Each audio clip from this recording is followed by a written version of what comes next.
రోజు ఇడ్లీ, దోస, ఉప్మా తిని తిని బోర్ కొడుతుంది కదా! నాకు కూడా అలానే బోర్ కొట్టి ఈరోజు బ్రేక్‌ఫాస్ట్‌కైతే ఆలు పరాటా చేస్తున్నాననమాట.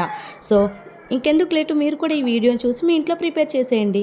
సో, ఫస్ట్ నేను పొటాటోస్ అయితే బాయిల్ చేసుకుంటున్నాననమాట. అది బాయిల్ అయ్యేలోపు ఇక్కడ గోధుమ పిండి అయితే కలుపుకుంటున్నాను పరాటాలకి. సో, పిండి కలిపేటప్పుడు కొంచెం కొంచెంగా వాటర్ వేసి, కొంచెం సాల్ట్ వేసి ఇలా ప్రెషర్ ఇస్తూ పిండి కలిపితే పరాటాలనేవి కొంచెం స్మూత్‌గా ఉంటాయన్నమాట. సో, ఇలా ప్రెషర్ ఇస్తూ పిండినైతే కలుపుకోవాలి. నెక్స్ట్ పిండి కలుపుకున్న తర్వాత తడి క్లాత్‌తో పిండినైతే క్లోజ్ చేయాలన్నమాట 10 మినిట్స్ వరకు. ఇలా క్లోజ్ చేస్తే పరాటాలనేవి మెత్తగా ఉంటాయి. టేస్ట్ కూడా బావుంటుంది.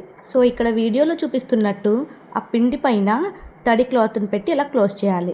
ఇంకా స్టఫింగ్ కావాల్సిన ఆనియన్, చిల్లీ, కొత్తిమీరని కూడా కట్ చేసి పెట్టుకున్నాను. ఇంకా స్మాష్ చేసుకున్న పొటాటోస్‌ని కూడా ఒక బౌల్‌లోకి తీసుకొని, ఒక స్పూన్ చిల్లీ పౌడర్, ఒక స్పూన్ చాట్ మసాలా, ఒక స్పూన్ జీలకర్ర పొడి, అలాగే కొంచెం సాల్ట్, దాంతోపాటు కట్ చేసి పెట్టుకున్న ఆనియన్, చిల్లీ, కొత్తిమీర వేసి, హాఫ్ లెమన్ వేసి బాగా మిక్స్ చేసుకోవాలన్నమాట.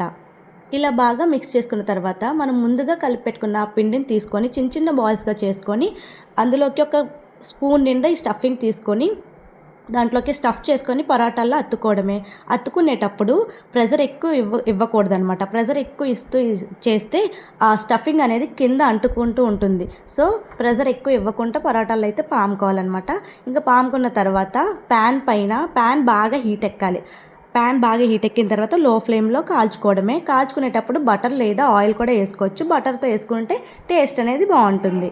దీనికి కాంబినేషన్‌గా కర్రీ ఏమి అవసరం లేదు. సింపుల్‌గా పెరుగు ఉంటుంది కదా! పెరుగులోకి జీలకర్రని డ్రై రోస్ట్ చేసి ఆ పౌడర్ అలాగే చిల్లీ పౌడర్, కొంచెం సాల్ట్ వేసి బాగా మిక్స్ చేసుకొని సర్వ్ చేసుకొని తినడమే. దీన్ని నార్త్ ఇండియన్ సైడ్ వాళ్ళైతే పికిల్‌తో కూడా తింటారనమాట. సో, ఎంతో ఈజీ అయిన టేస్టీ అయిన ఆలు పరాటా అయితే రెడీ అయిపోతుంది. ఇది రెస్టారెంట్ స్టైల్‌లో, హోటల్ స్టైల్‌లో అలా ఉంటుంది. ఒకసారి మీరు కూడా మీ ఇంట్లో ప్రిపేర్ చేసేయండి. అలాగే వీడియో నచ్చితే లైక్ చేయండి, షేర్ చేయండి, సబ్స్క్రైబ్ చేసుకోండి. మరిన్ని మంచి వీడియోస్ కోసం థ్యాంక్స్ ఫర్ వాచింగ్.